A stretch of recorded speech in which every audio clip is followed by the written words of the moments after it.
nggak, maksudnya istilahnya kan nggak bener, maksudnya kok sampai nggak tahu karyawannya. Nah itu juga jangan sampai terjadi hal seperti itu akan merugikan perusahaan. Makanya informasi yang ada itu harus disampaikan semua kepada karyawan, terutama yang berhubungan dengan pelanggan.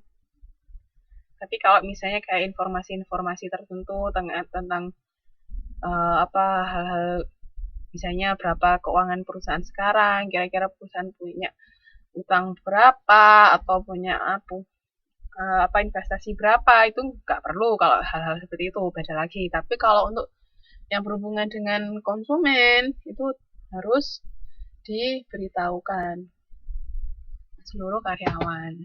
Oke.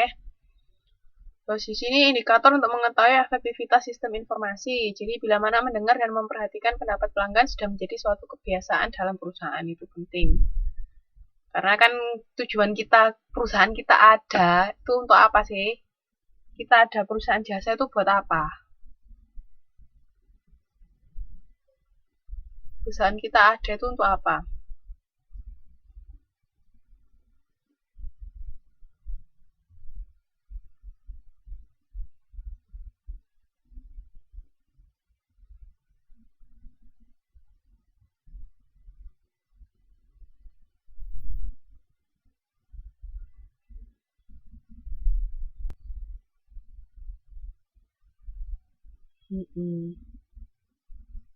Perusahaan kita ada itu kan untuk melayani dan konsumen kan, memenuhi kebutuhan dan keinginan konsumen. Nah kalau konsumennya nggak ada lah ya siapa yang mau kita layani.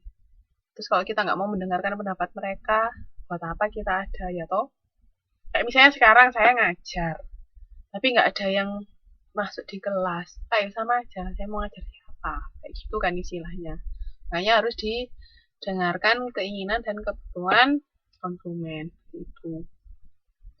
Terus ketika manajer tidak lagi menemukan sistem informasi yang mengatakan bahwa keputusan untuk melakukan investasi dalam bidang pelayanan tidak relevan dengan perusahaan.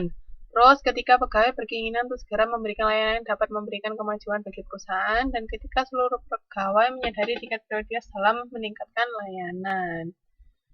Jadi intinya semua semua elemen dalam perusahaan itu mereka harus tahu dan sadar bahwa mendengarkan keinginan pelanggan itu sangat penting, meningkatkan pelayanan. Pokoknya intinya semua kan berbalik kepada yang namanya pelanggan.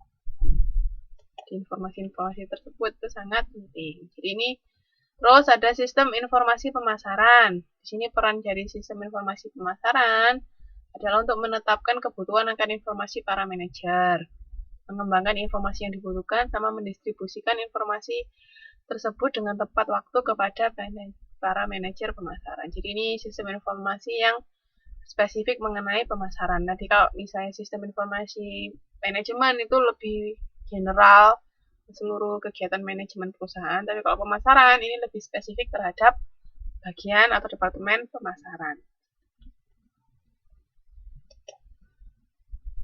Terus ini informasi yang dibutuhkan dikembangkan melalui sistem pencatatan internal, di laporan mengenai pesanan, harga, persediaan, dan segala macamnya.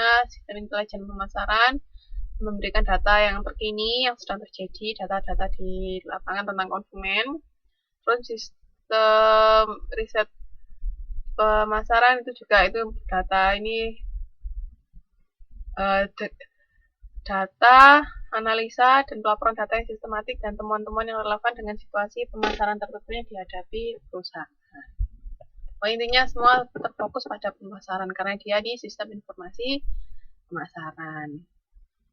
Terus informasi yang dibutuhkan dikembangkan melalui sistem pendukung keputusan pemasaran.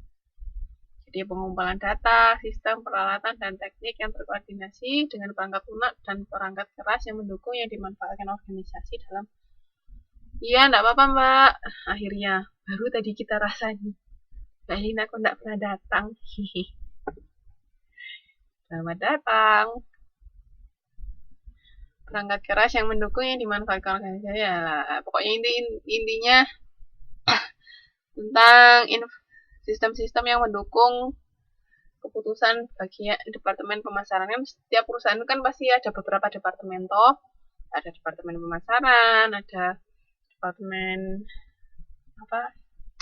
Human Resource Development apa? Sumber daya manusia.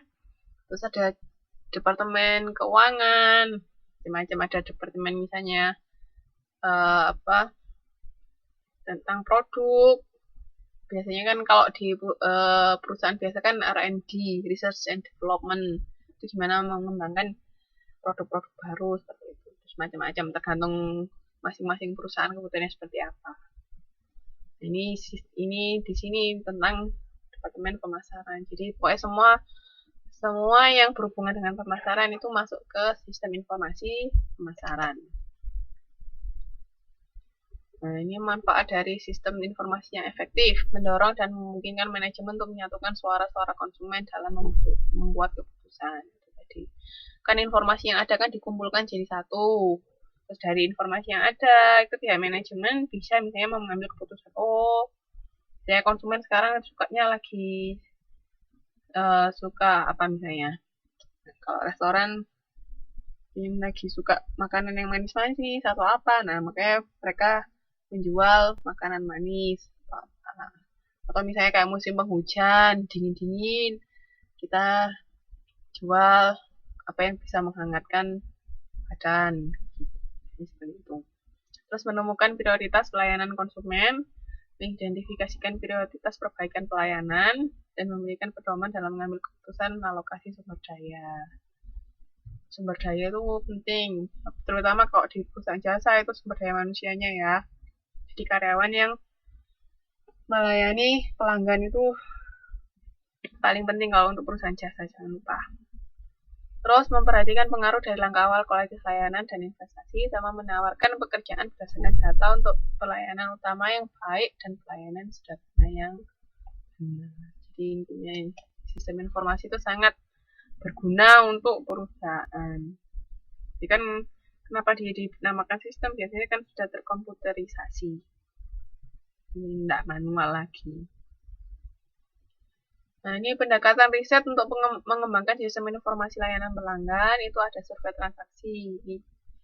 Ini cara-caranya gimana mendapatkan info aja. Jadi, mystery shopping, new declining and lost customer survey, focus group interview, customer advisory panel, sama service review. Menampung keluhan, komentar, dan pertanyaan konsumen. Kan kadang-kadang di suatu tempat kan misalnya ada kotak kritik dan saran, ya kan? Itu salah satu cara kita bisa mendapatkan opini dari pelanggan kita. Kan kritik dan saran itu dilihat apa kira-kira yang kurang, apa.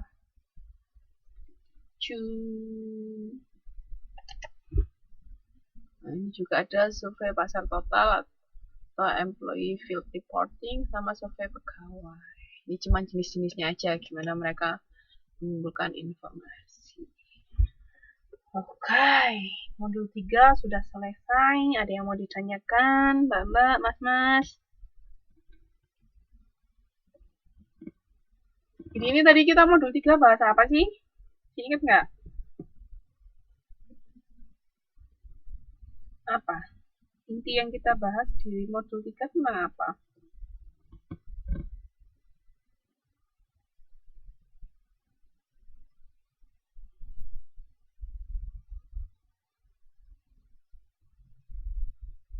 Harapan konsumen. Enggak, cuma itu toh. Teman-teman harapan konsumen aja.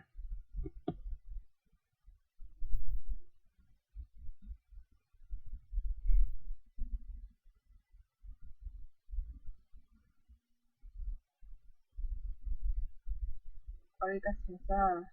Terus, apa lagi?